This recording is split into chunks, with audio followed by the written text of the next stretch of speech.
É isso mesmo, Thaís. Assim, infelizmente, a gente não tem assim uma maternidade referência em aleitamento materno. Assim, é até uma pena, porque maternidades que foram criadas muito recentemente não tem nenhuma estrutura para amamentação, nenhuma sala de ordenha, nem um lactário para conservar esse leite da mãe, para dar ao bebê, né?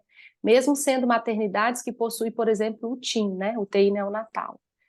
Então, a gente não tem uma maternidade de referência. O que a gente percebe, que eu vejo assim pelos relatos das mães, né, que eu atendo, é que há até uma discordância entre a conduta a ser seguida entre as enfermeiras e técnicas de enfermagem que vão lidar com vocês nesse período do pós-parto imediato. Então, por exemplo, uma técnica entra para ajudar e fala que pode mamar só uma mama por mamada. Aí a outra entra e fala, não, pode mamar as duas. Aí uma fala que tem que marcar tempo no relógio para amamentar. A outra fala, não, pode fazer, amamentar o tanto que quiser.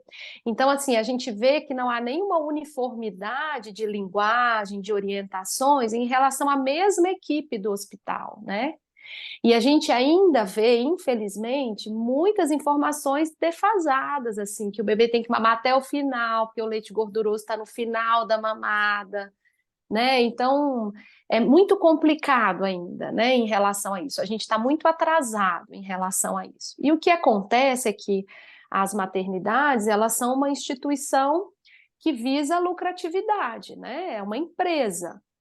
E para esta empresa é muito mais lucrativo prescrever a fórmula numa dificuldade que essa mãe esteja tendo com o seu bebê, e aí a enfermeira prepara, vai lá e em 5, 10 minutos fornece a fórmula para esse bebê e resolve qualquer problema que seja hipoglicemia, seja porque está sonolento e não mama, seja porque a mãe ainda tem pouco colosso no peito, seja porque a mãe não consegue amamentar, seja porque feriu e está doendo.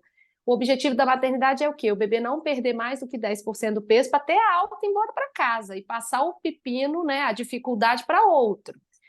Então, para essa maternidade, é muito mais fácil prescrever a fórmula, que a enfermeira vai lá em 5, 10 minutos dá a fórmula e resolve o problema, do que colocar uma enfermeira 40 minutos, 50 minutos dentro do quarto com vocês, ensinando vocês a massagear a mama, a ordenhar, a dar esse leite no copinho ou na colherzinha para o bebê, ou ficar junto de vocês treinando a pega, né? Então, o relato que a gente tem é assim: a enfermeira entra, encaixa o bebê no peito e vai embora. Aí o bebê escorrega e perde, a mãe fala: Meu Deus, não sei mais como fazer. Porque a enfermeira não tem tempo nem de ensinar vocês a colocar no peito. Ela vai lá e encaixa, ela mesma encaixa para andar mais rápido, né? Então, é isso que vocês vão enfrentar no pós-parto de vocês em relação à amamentação, infelizmente, né? Por isso que é tão importante, né? Thaís principalmente fica batendo muito na tecla com vocês, que vocês têm que ter informação, têm que ter informação.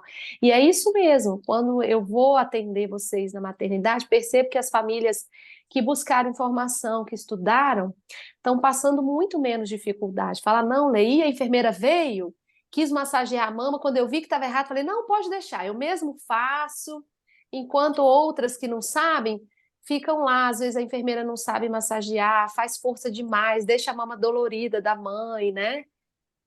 Então vocês enfrentarão muito menos dificuldades se vocês buscarem informação, né? Se vocês se empoderarem sobre o assunto, falar, não, eu sei ordenhar, eu sei massagear minha mama, eu sei dar o leite na colherzinha para o bebê, né? E faz Tá muita bom? diferença. Eu percebo que as gestantes que leram sobre o assunto, entenderam um pouquinho como que elas podem fazer para ajudar aquele bebê que está aprendendo, e elas mesmas que também, né, nunca tiveram esse contato com a amamentação na primeira viagem, que elas ficam mais certas do que estão fazendo. Não, eu li que é assim, eu vou tentar assim. Às vezes eu falo assim, ah, não, quer que eu ajude? Não, Thaís, espera aí, deixa eu ver se eu aprendi e aí você me ajuda, porque a gente fica lá também nessa hora ouro, né, nesse momento que o bebê pode querer mamar. E as que realmente não leram nada, não entenderam nada, tem muita dúvida, muito medo de machucar, né? Eu tenho agora minha próxima barrigudinha aqui, eu acho que não tá aqui, Ela teve muito problema na amamentação, ela teve o bebê ainda na pandemia, num hospital que não podia entrar, foi logo no início da pandemia. E ela falou que ela saiu da sala, virou uma cesárea, saiu do centro cirúrgico com a mama já muito machucada. Porque eles colocaram o bebê ali, foi mamando, ela foi sentindo dor e eles falaram que era normal. E aí ela tem uma memória muito ruim. Tanto que ela falou assim: não quero que mame na primeira hora de vida. Eu falei, Tadinha, calma, que eu vou estar lá Thaís. para te ajudar. Então, realmente, quando a gente entende esse processo e entende o que pode acontecer ali, a gente também vai perceber quando está errado. Ou então, pelo menos, a gente vai conferir, não, mas é isso mesmo que eu aprendi, não, tá tudo certo. Né? Ou então vai perguntar para alguém se realmente está certo ou não, para evitar mesmo essas fissuras, né, logo na sala de parto ainda. Isso, é verdade. Eu falo que a gente tem informação antes, é uma mãe que eu percebo assim, quando o bebê nasce, ela fala, não, eu sei pegar o bebê e segurar assim, eu sei pegar a mama assim, eu sei encaixar. Assim, pode não estar 100% naquele primeiro momento, até eu nem espero que esteja 100%, porque é um aprendizado, né, meninas? A cada mamada a gente vai pegando mais o jeito, o bebê vai abrindo mais a boca, né? Até eu tenho uma filmagem de 2 dias de diferença de acompanhamento do bebê com o treino da pega com a mãe, e aí na primeira filmagem está aquele bebê que abre a boca assim e fecha. Fecha, aquele reflexo bem curto mesmo, né? E aí, 2 dias depois, a mesma filmagem, o bebê tá assim, até a mãe encaixar o peito, né, na boquinha dele. Então a gente vê que é um aprendizado para os dois lados, né? Aquele bebê já entendeu que se ele ficar mais tempo com a boca aberta, ele vai ajudar a mãe no processo de encaixar, né? É tão natural, tão fisiológico, né? E então eu falo assim que vocês têm que pelo menos saber por onde começar, como começar com o pé direito, né? Assim, da maneira correta. E saber identificar exatamente isso. Ai, tá doendo. Ah, é normal doer? É normal sair da sala de parto ainda ferida? Não, de jeito nenhum, gente. Alguma coisa ficou muito errado nessa sala de parto, né? Então, vocês têm que entender o que é normal, o que é esperado, né? É esperado ter um desconforto para amamentar, é esperado. Esse mamilo nunca foi tão solicitado antes. A sucção do bebê é uma sucção intensa, vigorosa. O bebê faz uma pressão negativa e uma pressão positiva enquanto ele suga. E são muitas mamadas, né, que o bebê faz. Então é normal a gente ter uma sensibilidade, que o sutiã encostar incomoda, na hora do banho, a água do chuveiro incomoda. Essa sensibilidade a gente tem que ver ela ir diminuindo com o passar dos dias. E não aumentando, ou aparecendo ferida. Ah, no início foi só um desconforto, aí depois, agora já apareceu um esfoladinho na frente do mamilo, já deu casquinha. Ah, no quarto dia começou a sangrar. Opa! Tem alguma coisa muito errada acontecendo, né? O esperado é que incomode mais nos primeiros dias e que esse desconforto vá diminuindo e não vá aumentando. E que a gente não veja ferida acontecendo. Se tem ferida é porque ou esse bebê está com uma pega ruim, ou ele tem alguma disfunção oral, como por exemplo a linguinha presa, ou tem alguma tensão muscular que está fazendo esse bebê mamar com uma força maior do que ele deveria, né? Então a gente precisa avaliar. Não é normal doer excessivamente, não é normal ferir, ok? Apesar das pessoas falarem que é normal, né? Mas não é. É, e é importante isso também, quando eu sempre falo com as gestantes, né? A gente busca muito obstetras humanizados, e às vezes a gente esquece de buscar uma pediatra humanizada. E a pediatra também vai fazer toda a diferença na questão do aleitamento materno, né, Letícia? Porque fazer essas avaliações você faz, mas a pediatra também pode fazer, e aí ela vai também te indicar, por exemplo, se tem intenção, fazer uma osteopatia para ver, para ajudar na liberação e ajudar na amamentação, do que outras que, Exatamente. de novo, vão orientar a fórmula, né? Exatamente. Então eu falo que o pediatra tem que ser assim, um amigo íntimo da gente, sabe? Que a gente tenha total liberdade com esse profissional nas consultas para esclarecer todas as dúvidas, seja um profissional que tenha paciência para explicar a gente, porque é um universo totalmente novo, né? Quando a gente tem um bebê recém-nascido. E um profissional que tenha disponibilidade no WhatsApp, né? que esteja ali disponível para responder as dúvidas da gente, que a gente não precise ir para um pronto-socorro por alguma dúvida simples que a gente tem do bebê. Por exemplo, eu já tive famílias que foi para pronto-socorro porque achou que o bebê estava com diarreia. Na mudança do mecônio, né? O mecônio faz bolinho fecal, assim, é pastosinho o mecônio, que é o primeiro cocôzinho, os primeiros cocôs que o bebê faz logo depois que ele nasce. Esse mecônio ele é proveniente da digestão do que o bebê engoliu na vida intrauterina. Então, o resto de pele que foi descamando, né? Ele vai bebendo líquido amniótico, vai ingerindo isso e vai fazendo esse cocôzinho. Aí, depois que o bebê começa a mamar o peito, esse cocô vai fazendo uma transição. E o cocô da digestão do leite materno é um cocô ralo, tipo diarreia, aguadinho mesmo. E aí essa família foi para o pronto-socorro, porque não tinha pediatra que acompanhasse, eles até chegaram a mandar um WhatsApp, mas a pediatra não respondeu, e eles acharam que era uma diarreia e foram para o pronto-socorro. Então, assim, a gente precisa realmente ter um pediatra que tenha essa disponibilidade para acompanhar a gente e que seja a favor do aleitamento materno. Assim como na obstetrícia, né, Thaís, você tem uma divisão, a gente tem pediatras muito a favor do parto normal e a gente tem pediatras que são obstetras que são mais cesaristas, né?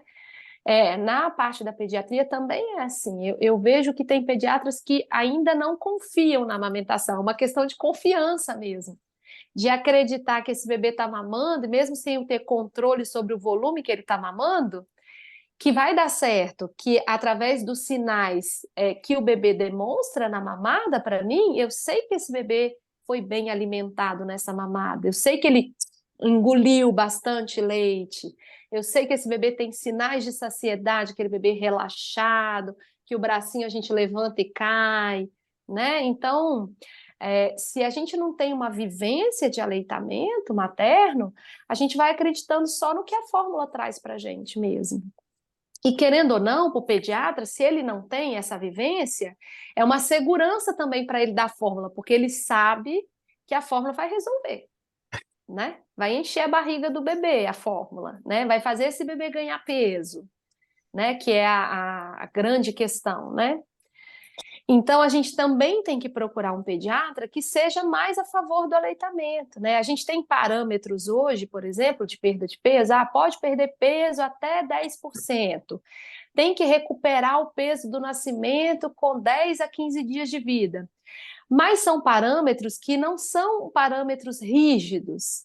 São parâmetros que, dependendo de como está o caminhamento geral do aleitamento, pode variar um pouquinho para mais, um pouquinho para menos, se o pediatra estiver acompanhando, né? Então, Thaís já passou por isso, mas a gente já teve vários casos assim. Perdeu um pouquinho mais. Mas o pediatra, não, mas amanhã eu vejo de novo, vamos lá. Vamos manejar essa amamentação. O que a gente pode fazer para melhorar? Vamos ordenhar essa mama, vamos translactar, vamos dar um leite extra, né? Um leite da mãe mesmo ordenhado extra para esse bebê. E aí a gente consegue manter esse bebê em aleitamento exclusivo porque o pediatra, ele tem uma vivência, ele sabe que dá certo, né? E se esse aleitamento está sendo manejado para que o ganho de peso melhore, tá bom, perdeu 11%, vamos lá, vamos, né? Vamos ver como as coisas vão ficar e vai acompanhando vocês mais de pertinho. Mas aí tem que ser um pediatra, sim, que seja mais a favor da amamentação do que da fórmula. Porque isso faz toda a diferença, né? E aí, voltando lá na sala de parto, a gente percebe, né, aqueles bebês maiorzinhos, hoje o bebê nasceu bem grandinho, a gente não esperava isso, que pode ter hipoglicemia. E aí as mães ficam, ai meu Deus, o que eu vou fazer? Eu já tive até uma mãe que falou assim, não, vamos dar fórmula só nesse período para melhorar e depois a gente continua com a amamentação. O que a gente pode fazer nesse caso? Tá ótimo. Foi bom, Thaís, ter falado sobre a hipoglicemia, porque é uma coisa muito comum, né, Thaís? Acontece muito. E é protocolo do hospital, caso aconteça uma medida de hipoglicemia, prescrever a fórmula, ok? Então, assim, só não vai receber fórmula se a mãe ou o pai conversar com a equipe do hospital e falar: não, a gente não quer dar. A gente pode ordenhar o leite dela, o colostro dela e dar ao bebê, mas se não houver essa negociação, com certeza a enfermeira vai chegar com a fórmula para o bebê, né? Aqui, graças a Deus, no copinho, né? Na maioria das maternidades, no copinho. Então, precisa ter essa conversa. E ao contrário do que as pessoas imaginam, como Thaís falou, né, que a fórmula vai resolver a hipoglicemia, há uma visão errada de que a fórmula tem mais caloria do que o leite materno. E não tem. A fórmula é feita aos moldes do leite materno, ou seja, as proporcionalidades. Então, eu tenho o mesmo percentual de gordura, o mesmo percentual de açúcar, o mesmo percentual de proteína. É claro que é tudo diferente, os açúcares são diferentes, as proteínas são diferentes, porque é um leite que foi produzido, né, as fórmulas mais simples, pela vaca, né? Então, é uma proteína compatível com a vaca e que não é a proteína do leite materno. Mas em termos calóricos é igual ao leite materno, em quantidade, proporção de proteína, de gordura é igual ao leite materno. Então, ou seja, não há diferença, eu não vou receber mais caloria, meu bebê não vai receber mais caloria ganhando a fórmula para resolver a hipoglicemia ou açúcar do que o leite materno. Né? Então, não há nada que desabone numa situação de hipoglicemia não fornecer leite materno para o bebê, o colostro, né? Então, nesse caso, precisa de ter essa negociação da família com o hospital. Não, a gente quer tentar ordenhar o leite e dar no copinho ou na colherzinha, né? Então, isso é uma coisa que é simples de fazer, muito simples. A única habilidade que vocês precisam ter é saber massagear a mama antes de fazer a ordenha, porque isso vai fazer com que o colostro saia com mais facilidade da mama e saber fazer a ordenha manual, né? Então, vocês vão colocar a colherzinha embaixo do mamilo de vocês. Vou mostrar aqui, deixa eu só pegar minha mama aqui, minha maminha. E aí, às vezes, a mãe fala comigo assim, Lê, mas a gente não levou nada para o hospital, não temos colher dosadora, por exemplo, não temos nada. Não precisa. A gente pode pegar, assim, de improviso, por exemplo, a colherzinha que vem na refeição de vocês, do hospital, e aí a gente lava a colherzinha descartável, a gente lava, passa álcool nela e a gente usa ela provisoriamente, né, até a família providenciar. Mas a Lê, gente pode. a Oi, pode Priscila falar, perguntou Thaís. aqui, a hipoglicemia no bebê é só descoberta depois do nascimento ou previamente consegue saber? É só depois do nascimento, né? Porque enquanto ele está Isso, ainda dentro da barriga, ele recebe os nutrientes pelo cordão umbilical. Então, depois que ele nasce, a gente avalia, igual avalia mesmo adulto, né? Faz um furinho no isso. pezinho do bebê e avalia a glicose ali. Isso. Os bebês, Priscila, que são avaliados, são bebês que têm algum fator de risco, que a mãe tem algum fator de risco. Então, por exemplo, mãe que teve diabetes gestacional, o bebê tem uma tendência maior a fazer hipoglicemia. Ou os bebês, igual o Thaís relatou, que nasceu hoje, um bebê grande, que a gente chama de bebê GIG, né, grande para a idade gestacional, também o hospital já vai furar o pezinho para acolher a glicemia de determinado horário, assim, de 6 em 6 horas, para acompanhar, para ver se esse bebê vai fazer hipoglicemia. E também os bebês PIG, que são pequenos para a idade gestacional, né? Então, nesses casos, o hospital já de rotina vai medir a glicemia desse bebê. O parâmetro limítrofe, para vocês saberem, é 45, né? Então, abaixo de 45 é considerado hipoglicemia. A gente tem que manter acima de 45, tá bom? E aí, o que vocês vão fazer é uma coisa simples: vocês vão colocar uma colherzinha embaixo do mamilo e vão ordenhar o peito, ok? Coletar esse colostro na colherzinha, aí vai pegar o bebê no colo, deitadinho, e vai fornecer na boquinha dele. Aí ordenha uma colher, vai lá na mama de novo, ordenha outra colherzinha de colostro, vai na boca do bebê e despeja, E né? são gotinhas Então, mesmo, né?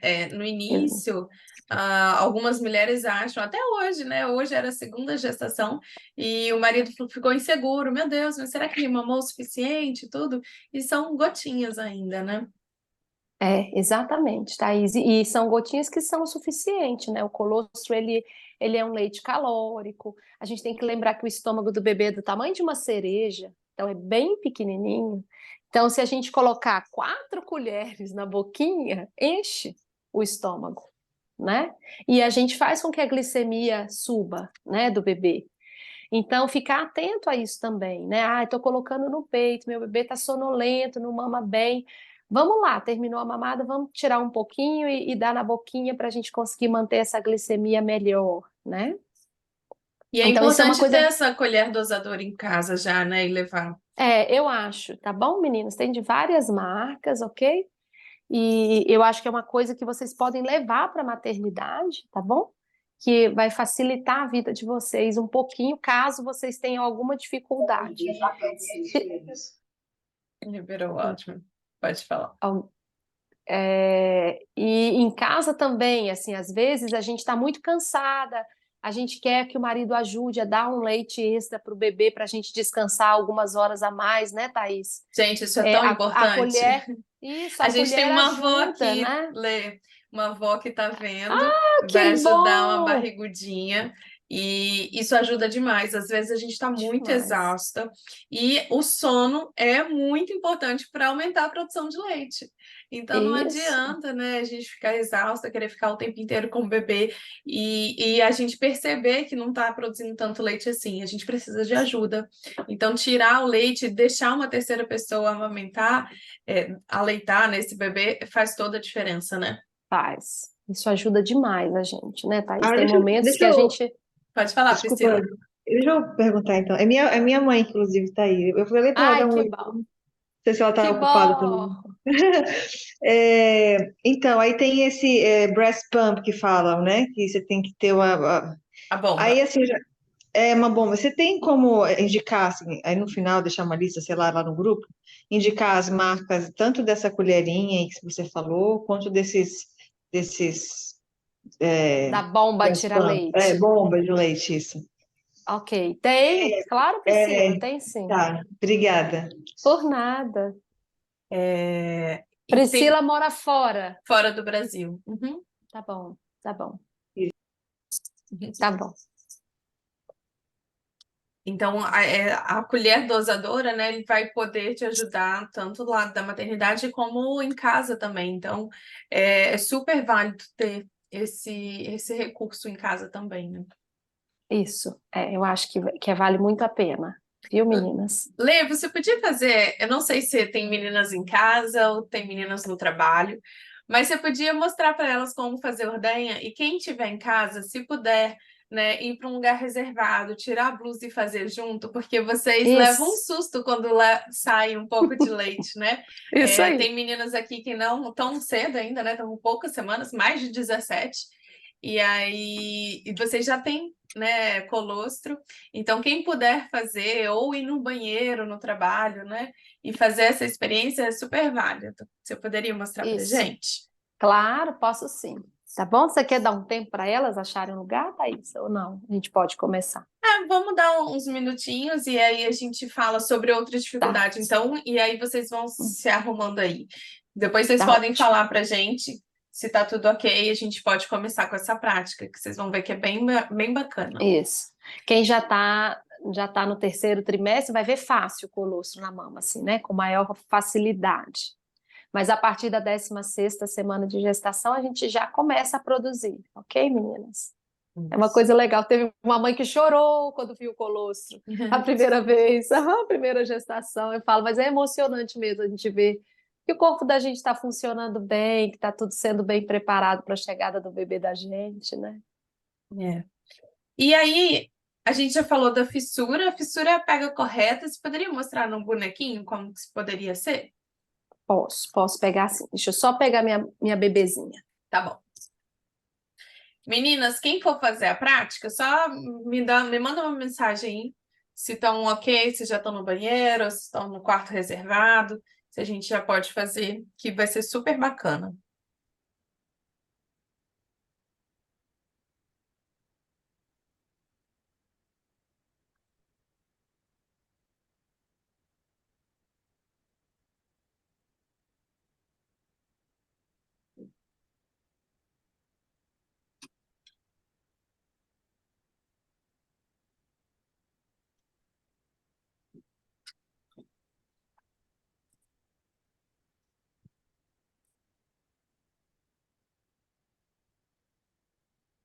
Pronto, voltei. Joia. As meninas já estão Já estão respondendo que já ok. estão ok. Então tá ótimo. Vou abaixar aqui um pouquinho para vocês verem mais o bonequinho do que a mim. Ótimo. Então, meninas, olha bem. Sobre a pega correta, a primeira coisa que a gente precisa de lembrar é que o bebê ele nasce com um reflexo chamado reflexo de busca, que é um reflexo de sobrevivência que a gente usa para ajudar esse bebê a abrir um bocão bem grande e abocanhar a maior quantidade de areola que esse bebê conseguir, né? Então, se eu encosto qualquer coisa ao redor da boca do bebê, ele vai atrás desse estímulo, achando mesmo que é o mamilo da mãe, que ele pode, que está ali por perto, que ele pode abocanhar. Então, a gente usa esse estímulo da seguinte forma: eu encosto o meu mamilo aqui no lábio superior do bebê, entre o nariz e o lábio superior, né? Na região do bigode aqui. Eu encosto o mamilo e o meu bebê vai fazer assim. Ele já vai girar a cabecinha para trás, abrir a maior boca que ele sabe abrir e, inclusive, pôr a linguinha para fora. Então, esse é um reflexo que a gente vai usar para ajudar o bebê a abrir um bocão e aí, neste momento, a gente vai encaixar o bebê na mama, tá bom? Então, o primeiro passo para a gente entender é esse. A segunda coisa é que antigamente as pessoas falavam assim, tem que abocanhar toda a areola. Imagina, gente, tem mãe que tem areola deste tamanho, como que um bebezinho com uma boquinha assim vai abocanhar a areola toda, né? Então não é abocanhar toda a areola, é abocanhar a maior quantidade de areola que ele conseguir. E aí, para ele conseguir abocanhar a maior quantidade de areola, o que a gente faz é fazer um sanduíche de areola para esse bebê, né? Então, se a gente pensar igual um hambúrguer bem recheado, que a gente quer morder os dois pães, assim, né? Mais o recheio, o que a gente faz com o hambúrguer não é apertar para abocanhar, o que a gente vai fazer com a mama é exatamente isso também. Então, eu vou apertar para diminuir o diâmetro da minha areola e para conseguir colocar tudo isso aqui dentro da boquinha do meu bebê, ok? Mas o grande X da questão, para a gente conseguir fazer com que esse bebê, com que a língua desse bebê não machuque o mamilo da gente, é a posição com que esse mamilo entra dentro da boquinha do bebê. Então, imaginem vocês, dentro da boca do bebê, a parte ativa que vai apertar a mama e tirar leite, está tudo embaixo, porque é a língua que vai fazer um movimento de chicote e vai lá na mama, tira o leite e traz para a boca. Vai lá na mama, tira o leite e traz, né? E a mandíbula que vai para frente e para trás, dando suporte a essa língua para ordenhar leite. Então, tudo que eu tenho que tira leite dentro da boca do bebê está na parte de baixo da boca do bebê. E na mama, onde eu tenho reservatório de leite, é embaixo da areola. No mamilo, se vocês apertarem, não sai quase nada de leite, porque aqui a gente só tem ductos fininhos por onde o leite passa. Embaixo da areola é onde eu tenho ductos dilatados, gordinhos, que fica armazenando leite. Então, quando eu aperto a região da areola, eu consigo tirar muito leite da mama. A mesma coisa o bebê. Se o bebê faz a maior pressão na areola, ele tira mais leite da mama.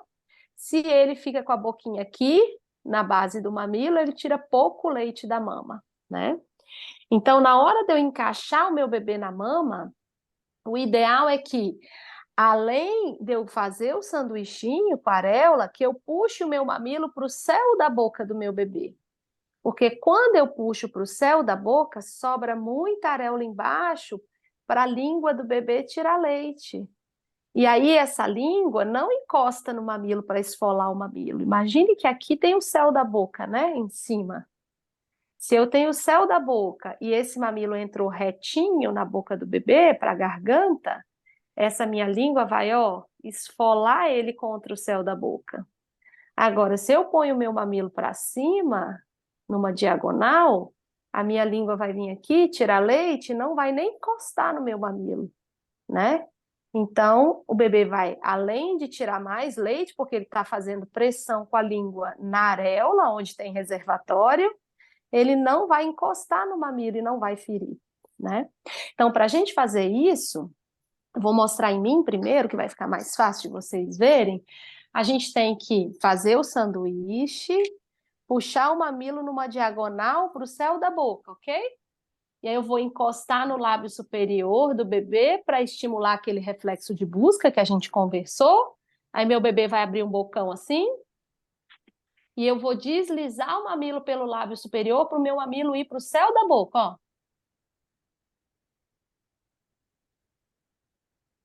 É dessa forma que a gente vai encaixar no bebê, ok? Mas tendo o bebê no colo, quando a gente deita o bebê assim no braço, meninas, o bebê fica assim, olha, sem saber aonde que é para ele abocanhar o peito, sabe? Fica bem perdido. Então, eu sempre oriento vocês para essas primeiras mamadas, esses primeiros dias, vocês fazerem a pega tradicional invertida, que é uma pega em que eu inverto os meus braços. Então, em vez de eu ter o meu bebê deitado assim, aconchegado no meu braço, eu vou inverter. A minha outra mão vai passar nas costas do bebê e vai segurar o bebê pela nuca, tá bom? O bumbumzinho fica preso aqui no meu braço, o bebê todo de lado, encostado em mim. E aí eu tenho uma mão livre para segurar a mama. Então eu estou com a cabeça do bebê na minha mão para eu controlar e encaixar na mama e mostrar para ele é aqui que você tem que pegar, ok? E eu tenho a minha mão para fazer o que eu ensinei para vocês, fazer um sanduíche de areola e puxar o mamilo para o céu da boca do bebê. Tudo bem, meninas? Então eu vou ficar de lado para vocês verem. Então, eu coloquei tudo nessa posição.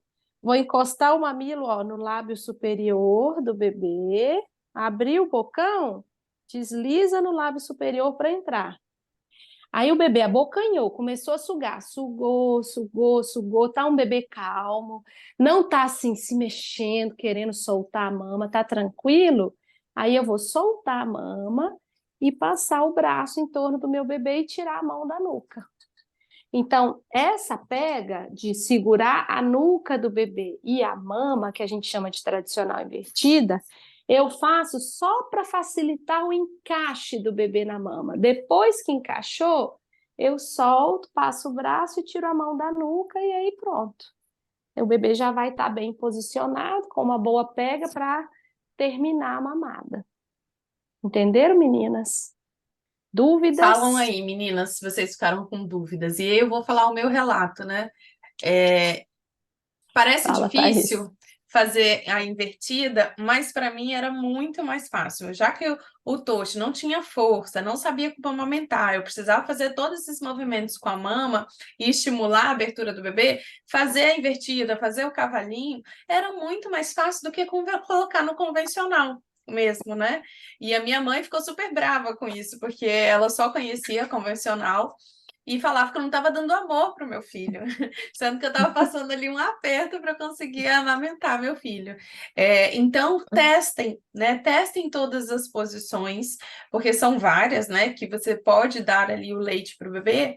E nesse primeiro momento, que a gente sabe que você está aprendendo, que o bebê está aprendendo, se você se adaptou a uma melhor posição, que não é a convencional, que pode não ser a convencional, não tem problema, né? Que quando o bebê estiver maior, ele vai mamar até de cabeça para baixo. Mas nesse primeiro momento que vocês estão se conhecendo, né, aprendendo ali como fazer esse processo que é tão difícil no início e depois fica muito, muito fácil, vai se adaptando, vai vendo o que você faz que dá certo, o que não dá, e não tem problema de qual posição. Você não precisa amamentar na posição tradicional nesse início, né? Faça o que realmente for melhor para você e para o seu bebê. Isso aí. Vamos para a prática? Vamos. Então, se preparem aí, meninas. Ok? Vamos fazer a ordenha. Quem entrou agora, algumas meninas entraram agora, acho que 2 ou 3.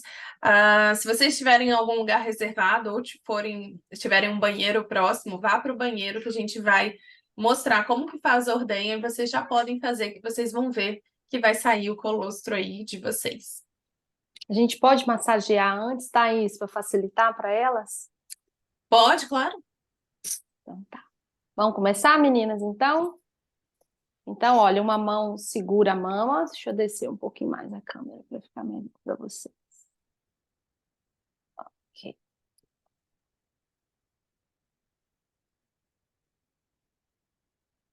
Então, uma mão segura, assim, apoia embaixo, e a gente vai começar a massagear do ladinho do mamilo, em cima, na região de cima.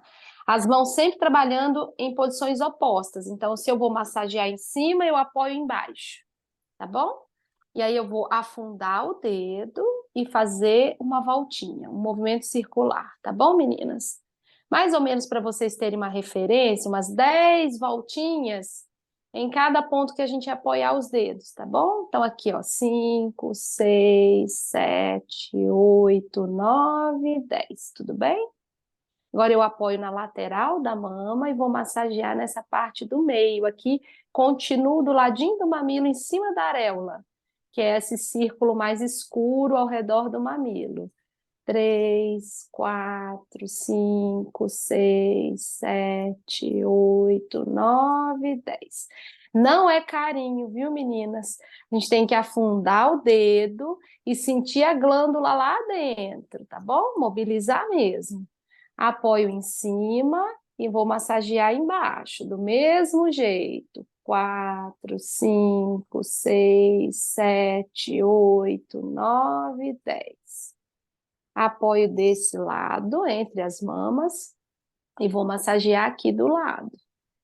1, 2, 3, 4, 5, 6, 7, 8, 9, 10. Agora, depois que a gente massageou toda essa região perto do mamilo, a gente vai massagear a pele clara da mama, fora do mamilo. Então, a gente vai de novo apoiar embaixo e colocar os 4 dedos, olha, fora da areola em cima, apertar e fazer um movimento circular. 1, 2, 3, 4, 5, 6, 7, 8, 9, 10. Apoio na lateral, vou massagear aqui, no meio.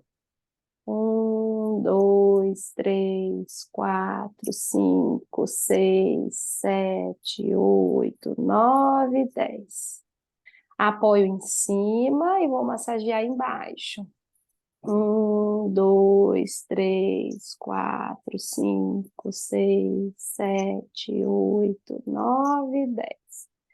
Apoio aqui na parte do meio da mama e essa lateral vocês vão ver que é mais fácil massagear fechando a mão e massageando assim, ok? Porque muitas mães vão produzir leite que vai ficar acumulado até lá embaixo da axila, tá bom? Então assim é mais fácil de massagear do que assim com a ponta dos dedos, é mais eficiente, a gente mobiliza mais leite assim, tá bom? E aí a gente faz as 10 voltinhas de novo. Tudo bem, meninas? Terminou a massagem, meninas, aí a gente pode ordenhar. Vou colocar pertinho para vocês verem. Vou colocar o meu dedão de um lado da areola e do outro lado o dedo indicador e o dedo médio. Vocês estão vendo que eu estou fora da areola 1 centímetro, mais ou menos? Fora da areola, tá vendo? A grande questão para a ordenha dar certo são 2 coisas. Primeiro é a gente não usar assim, olha, o dedo esticado para ordenhar, que não é eficiente. É mais eficiente quando eu uso assim a mão, tudo bem? E a outra questão, para ficar eficiente, é que a ponta dos meus dedos estejam alinhados com o mamilo. Então, se eu traçar uma reta em cima do mamilo, vai passar também em cima da ponta dos meus dedos, tá bom? Então, coloquei nessa posição, o primeiro movimento que eu vou fazer não é apertar, é afundar o meu dedo na mama. Vou colocar de lado para vocês verem, ó. Eu afundo o dedo em direção ao meu próprio corpo, para dentro da mama. Afundei o meu dedo, essa pressão para dentro eu não vou perder, ela fica o tempo inteiro aqui. Aí eu vou apertar uma região que tem durinha lá no fundo da areola. É doloridinho, viu, meninas? Mas é essa bolsinha durinha que vocês estão sentindo aí que tem reservatório de leite. Então, vocês vão apertar, apertar, apertar, e vai aparecer uma gotinha de colostro no mamilo. Tá bom? A ordenha manual, meninas, a gente pode fazer em qualquer posição ao redor da areola. Então, pode ser numa diagonal também, olha. Pode ser feito. Pode ser feito também assim, nessa posição. E o processo é igual. Colocar os dedos fora da areola, aproximadamente 1 centímetro, afundar o dedo primeiro, manter o dedo afundado e apertar essa bolsinha que tem lá no fundo da areola, lá atrás da areola. Tudo bem, meninas? Conseguiram fazer? Contem pra gente quem já viu o leite aí. E o Colostro, né? colostro? Colostro. E a ordenha é muito importante, gente, porque nesse princípio, né, ainda na maternidade que a gente está conversando, ela vai ser Ai, Lorena, tem leitinho. vai ser boa para caso tenha hipoglicemia, o bebê sonolento, vai ajudar ali. Mas quando desce o leite, né, o peito fica muito empedrado. Então, saber fazer a ordenha é muito importante para você ter esse alívio e também para não dar mastite, né, nessa mama. Ai, que bom, gente. As Todo meninas mundo conseguiram, conseguiu. Thaís. Priscila, olha, a cor do colosso ela é variável, tá bom? Tem mãe que ele é transparente, tem mãe que ele chega a ser marrom. Então, de transparente para amarelado, alaranjado, marrom, tá tudo normal, viu, meninas? O meu não era tão amarelado, não. Eu falava, cadê a gordura? Mas é isso que Thaís falou. Na apojadura, gente, o corpo não sabe quanto leite o bebê precisa. Então, a princípio, produz muito leite, sabe? Em excesso. E aí, aproximadamente 3 ou 4 dias depois, essa produção vai ser ajustada à necessidade do bebê. Então, nesse período, a gente precisa saber ordenhar a mama. Né? Vamos supor que o bebê de vocês mamou a mama esquerda, ficou saciado, tá lá super relaxado, apagado, e a mama direita tá lotada de leite, todo esticado o tecido, latejando. Vocês vão ter que massagear essa mama e ordenhar um pouco de leite até essa mama ficar confortável para vocês. Então, saber a ordenha manual, essa experiência que vocês estão tendo hoje aqui, é fundamental, meninas. Né, vai ajudar muito vocês logo no pós-parto imediato, como também depois na apojadura. A Priscila perguntou: essas massagens são boas para estimular a produção de leite? Então, para estimular produção, não, mas liberação, sim. Leite materno, Priscila, tem uma característica de ser plástico, que a gente chama. Então, ele, quando está paradinho dentro da mama, ele fica numa consistência gelatinosa.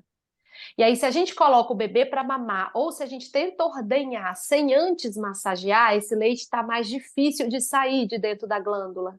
Agora, quando a gente massageia, já fluidifica. Você vai ver que depois que seu bebê nascer, uns 2 dias depois, quando você massagear, vai escorrer já leite pelo mamilo, sabe? Porque ela faz com que a mama libere o leite mais fácil. Fluidifica esse leite, mas não melhora a produção, não. Se você quiser desbloquear, Priscila, pode falar. Não, eu ia perguntar logo em seguida, o que que ajuda a produção, né? Porque eu já estou Ok. assim, vendo alguns chás. Eu já vi uma coisa, mas enfim, não sei o que que pode fazer. Tá ótimo. Então, assim, mãe que não tem fator de risco para a produção de leite, para baixa produção de leite, que está tendo uma gestação saudável, que não tem diabetes gestacional, que não tem hipotiroidismo, que vai entrar em trabalho de parto, que não é uma cesariana eletiva, por exemplo, em teoria, todo mundo vai ter boa produção de leite. O que a gente tem que preocupar é com a pega do bebê. Porque se eu tenho um bebê que abocanha bem a mama e transfere bem leite para ele, esse bebê esvazia bem a mama e o corpo fala: opa, tudo que eu produzi, o bebê tirou, então vamos produzir mais. Então, o que vai fazer a produção ficar boa é o bebê ter uma boa pega e a gente fazer livre demanda. Toda vez que o bebê demonstrar sinais de que quer mamar, a gente, em vez de dar a chupeta, a gente colocar no peito para que esse bebê esvazie a mama. Tudo bem? Agora, quando a gente tem algum fator de risco ou por algum outro motivo a gente está tendo uma baixa produção de leite, até às vezes assim, a pega do meu bebê não está muito boa, e isso num longo período acabou fazendo com que eu tenha uma baixa produção de leite? A gente precisa realmente usar recursos para melhorar a produção, Priscila. E aí, um dos recursos, por exemplo, é bomba tirar leite. A gente pode, o bebê faz a mamada, terminou a mamada, a gente põe a bomba e ordenha mais um pouco de leite. E aí o corpo da gente começa a entender que tem que produzir o volume que o bebê mamou, mais o volume que a bomba ordenhou. E isso vai fazer com que a produção aumente. Esse é um recurso. O outro recurso que a gente tem é usar alimentos, chás, né, fitoterápicos que melhoram a produção de leite. O que a gente tem de comprovação científica? A aveia melhora a produção de leite.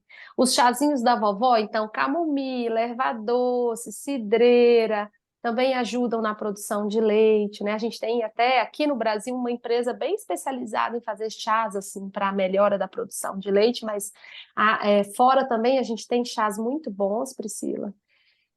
A gente pode usar suco integral de uva, que ajuda, açaí também ajuda a melhorar a produção de leite. De uma maneira geral, a gente tem uma alimentação mais calórica, em carboidrato, a gente melhora a produção de leite. Então, por isso que o canjicão da vovó funciona, né? Porque é milho, é açúcar que dá sede, faz a gente beber mais água para produzir leite, tá bom?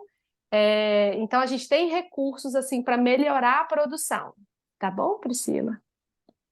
E elas ficam muito preocupadas na produção de leite, e eu quero aqui falar e quero que você fale, né? Você já falou em relação à normalização da produção de leite. Então, quando desce o leite, né? Sua mama vai ficar extremamente cheia, parece que você colocou 2 silicones ali, e com o passar do dia, vai regularizando. E depois a mama vai ficar exatamente como era antes de você engravidar. Molinha, murchinha, não quer dizer que você não tem mais leite. Quer dizer que o seu corpo já sabe a quantidade que seu bebê precisa. Então, eu vejo que as mães entram em pânico. Meu Deus, eu não tenho leite, minha mama está completamente mole hoje, eu não sei o que fazer. E aí começa a perguntar no grupo de pós-parto, né? O que vocês fizeram? O que eu posso fazer hoje? Não sei o quê. Teve uma mãe que me ligou de madrugada, Thaís, eu não tenho leite, o que eu faço? Eu compro fórmula. E eu perguntei o que estava acontecendo, era só a mama mais molinha. Então, fala um pouquinho mais disso, porque eu acho que elas realmente entram em pânico quando percebem que a mama voltou a ser o que era antes. Isso. E é o que a gente espera, né? Imagina, a gente tem que ficar com aquele trabalho todo de ficar com a mama sempre muito cheia, muito endurecida, porque gera desconforto na gente, né? Tem mãe até que fala comigo, Helena, não vejo a hora de eu dormir de barriga para baixo de novo, porque a gente não consegue dormir, né, Thaís? Que a mama está muito cheia no início. Então, o que a gente quer é que a produção ela vá se adequando à necessidade do meu bebê. E aí o que acontece são duas coisas muito importantes. Primeiro, que o bebê fica muito eficiente em ordenhar a mama. Então é aquele bebê que vem para o peito, pluga, não escorrega e faz aquela mamada bonita de glup, glup, glup, glup, glup, solta o peito saciado, né? E a segunda coisa que acontece é que a minha mama passa a ficar muito eficiente em produzir o leite na hora que o bebê está sugando. A gente tem que lembrar que à medida que a gente vai amamentando, esse sistema vai ficando mais eficiente. E aí a mama passa a parar de armazenar e 80% do volume vai ser produzido na hora que o bebê está mamando, né? E aí é que entra nessa fase que Thaís está contando para vocês, que a gente passa a ter mama normal, como a gente tinha antes de gestar, né? Mama menor, mama molinha, macia, e aí bate uma insegurança, fala, meu Deus, será? Será que vou ter leite?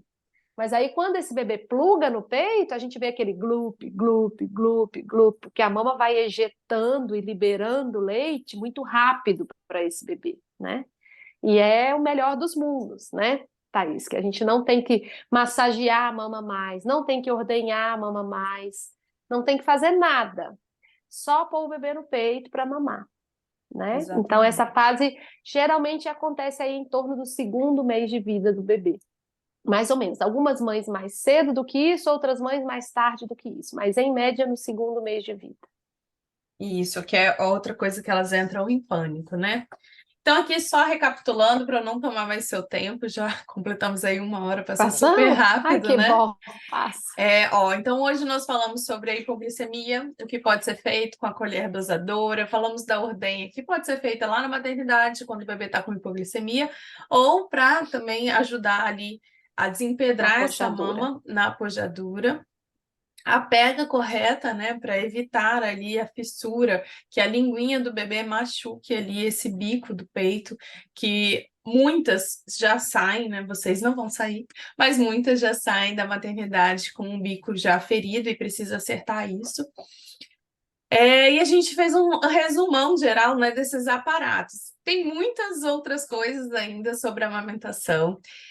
Quem quiser se aprofundar mais, a Letícia tem um curso super completo que vai desde o início da amamentação, como tirar o leite para ajudar no retorno do trabalho, com aulas bem didáticas, com vídeos, né, mostrando quando o bebê está com o leite, com boca cheia, quando o bebê não está, quando que a mamada é eficaz, quando não é.